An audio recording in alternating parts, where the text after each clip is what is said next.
Welcome to the Tater Grip installation video. I'm going to go through the steps of installing both the clear grips and the solid grips. If you purchased a clear grip, you bought it in a box similar looking to this. And inside the box, rolled up, will be the clear grip itself in a clear pouch. You should also have rolled up in there an instruction sheet that's similar to this. And then the custom labels that you'll use to design the labels and print them. I suggest taking this label once you get it out and putting it on a table with a book to flatten it out so it ends up looking like this before you put it in the printer. So in this case, I've already pre-printed this one off of the Tater Design Center website. And once you take your bat and take the old grip off and clean it up, you're going to take the label and simply peel it off here. And the best way to do it is try to line the logo to kind of match the barrel. And we'll take that and just kind of marry that right up to the close you can to the knob. Lay it straight down here. Usually I do is just kind of wrap it with my fingers like this. And then wrap this side around here. And then you've got it perfectly on the handle. The next step will be taking the grip. Now the grip has been put into some proprietary solvent, and the natural size of the grip when it comes out of the injection mold is this. So you can see that it's expanded in this airtight bag. I'll give you an idea of how much it expands, and the purpose of that is so that it easily goes over the knob. And so what you do is when you take out, open up the sealed bag,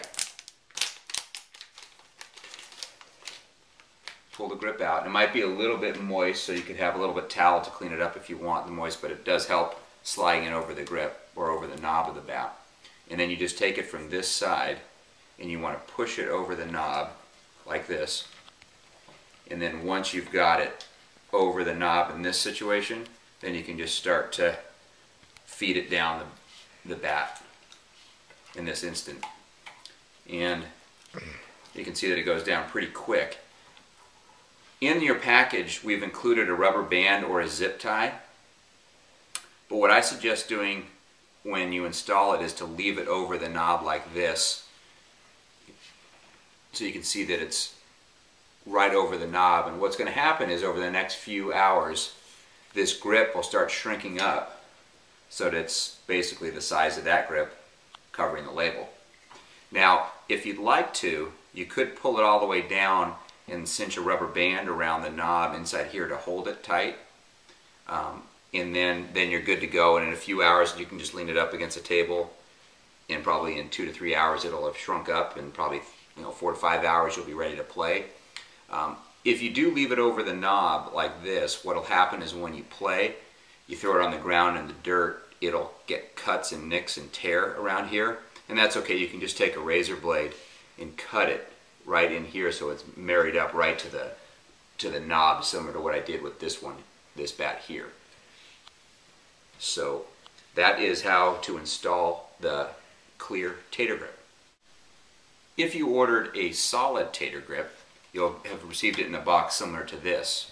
And inside the box will be the grip itself in an airtight sealed bag, and then you'll also have this instruction sheet in there on how to use and install the grip. Now the solid grip, you're going to want to get a towel to get rid of any of the excess solvent that's in the bag when I pull it out. When you open up the bag and you pull the grip out, you'll notice that it's a little bit moist.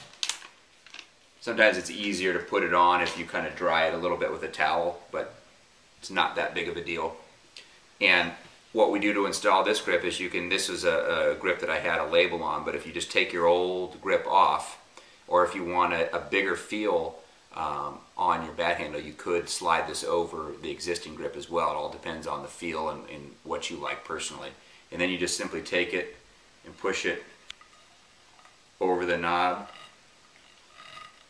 like this. And once you get it over the knob, you just start feeding it down.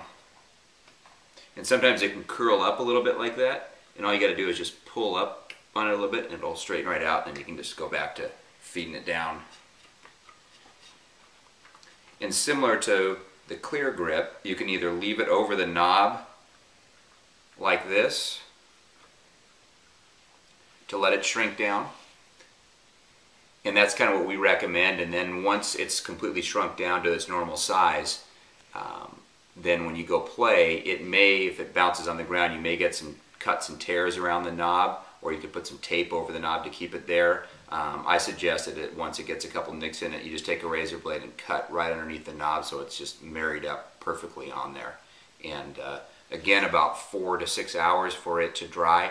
There will be a little bit of odor on the solvent. It's completely non-toxic, non-flammable, but if you want to get a towel and wipe it down and wash your hands after that to get the smell off, you can do that. But give it about 3 to 4 hours, it'll shrink down and you're ready to go.